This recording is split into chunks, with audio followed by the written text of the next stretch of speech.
নওগাঁ আমাদের উত্তরাঞ্চলের মধ্যে একটি বৃহত্তম জেলা। এই জেলায় জুডিশিয়াল ম্যাজিস্ট্রেট ভবন নির্মিত না হওয়ার কারণে পুরাতন যেটা জজ কোর্ট সেইখানের একটি কক্ষ ব্যবহার করে এবং গাড়ি বারান্দা ব্যবহার করে জুডিশিয়াল ম্যাজিস্ট্রেটগণ আদালত পরিচালনা করেন। এখানে আইনজীবী, বাদী, বিবাদী পক্ষের লোকজন সহ অন্যান্য শ্রেণী পেশার মানুষ যারা বিচার পর্যবেক্ষণের জন্য উপস্থিত থাকেন, তাদের স্থান সংকুলান হয় না।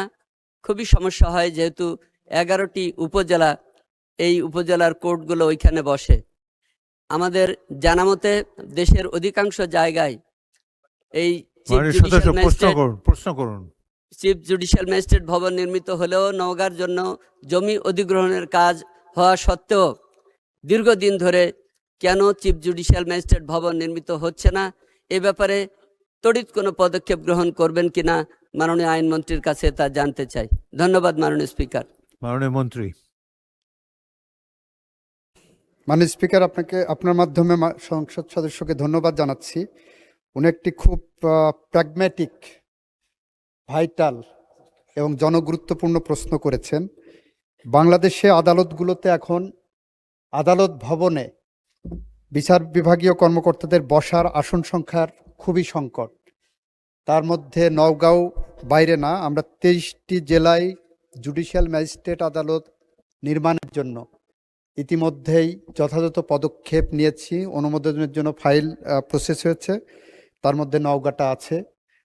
আশা করি আমরা অচিরে এই সমস্যার সমাধান করতে পারবো। মাননীয় স্পিকার, আমি ইকরামুল টিপুর মতে আমি প্রশ্ন করতে চাই। আমার যে নির্বাচনী আসন 114 পটুয়াখালী 4, সেখানে ব্রিটিশ আমল থেকে চৌকি আদালত ওখানে আছে।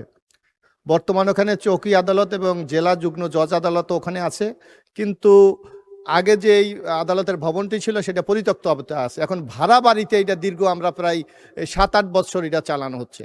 তো আমি মাননীয় আইনমন্ত্রীর কাছে প্রশ্ন রাখতে চাই, কবে নাগাদ এই উপজেলা পর্যায়ে এই আদালত ভবনগুলি তৈরি করার জন্য তারা প্রয়োজনীয় ব্যবস্থা গ্রহণ করবেন? ধন্যবাদ মাননীয় স্পিকার। মাননীয় মন্ত্রী।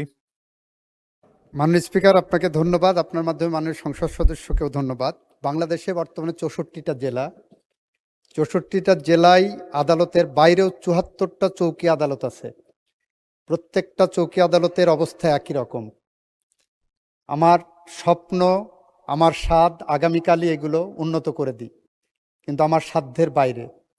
তো আমরা এটা পর্যায়ক্রমিকভাবে চৌকি আদালতগুলোকে নির্মাণ সংস্কারের দিকে এগিয়ে যাচ্ছে এবং গতকাল রাতেই সমস্ত স্কিম নিয়ে আমি মাননীয় প্রধান বিচারপতির সাথেও কথা বলেছি। আমরা এই কাজগুলো দ্রুত গতিতে এগিয়ে নিয়ে যাব পর্যায়ক্রমিকভাবে। আপনাকে ধন্যবাদ মাননীয় স্পিকার। ইউরোপ, এশিয়া, আমেরিকা, যেখানে যাই বিশ্বের 145টি দেশে আজ ফ্রুটো পাই।